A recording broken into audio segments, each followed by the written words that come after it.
ಈ ಸುಂದರ ವೇದಿಕೆ ಮೇಲಿರುವ ಗಣ್ಯರೇ, ಮುಖ್ಯ ಗುರುಗಳೇ, ಗುರುಮಾತೆಯರೇ, ಪೋಷಕರೇ ಹಾಗೂ ನನ್ನ ಪ್ರೀತಿಯ ಸಹಪಾಠಿಗಳೇ, ಎಲ್ಲರಿಗೂ ಶುಭೋದಯ. ಎಲ್ಲರಿಗೂ 78ನೇ ಸ್ವಾತಂತ್ರ್ಯ ದಿನಾಚರಣೆಯ ಶುಭಾಶಯಗಳು. ಬ್ರಿಟಿಷ್ ಆಡಳಿತದಿಂದ ಭಾರತ ದೇಶ 1947 ಆಗಸ್ಟ್ 15ರಂದು ಸ್ವಾತಂತ್ರ್ಯವಾಯಿತು. ಪ್ರತಿ ವರ್ಷ ಭಾರತದಾದ್ಯಂತ ಈ ದಿನ ಸ್ವಾತಂತ್ರ್ಯ ದಿನಾಚರಣೆಯನ್ನಾಗಿ ಆಚರಿಸಲಾಗುತ್ತದೆ. ಈ ದಿನ ದೇಶದ ಹಲವೆಡೆ ತ್ರಿವರ್ಣ ಧ್ವಜವನ್ನು ಹಾರಿಸಿ ಸಿಹಿ ಹಂಚಲಾಗುತ್ತದೆ. ಈ ಆಚರಣೆಯ ಪ್ರಮುಖ ಸಮಾರಂಭ ದೆಹಲಿಯ ಕೆಂಪುಕೋಟೆಯಲ್ಲಿ ನಡೆಯುತ್ತದೆ.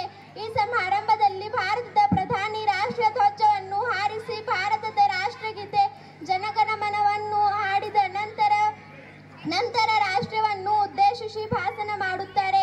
ಈ ಭಾಷಣದಲ್ಲಿ ದೇಶದ ಸಾಧನೆ, ದೇಶದ ಮುಂದಿರುವ ಪ್ರಮುಖ ಸವಾಲುಗಳು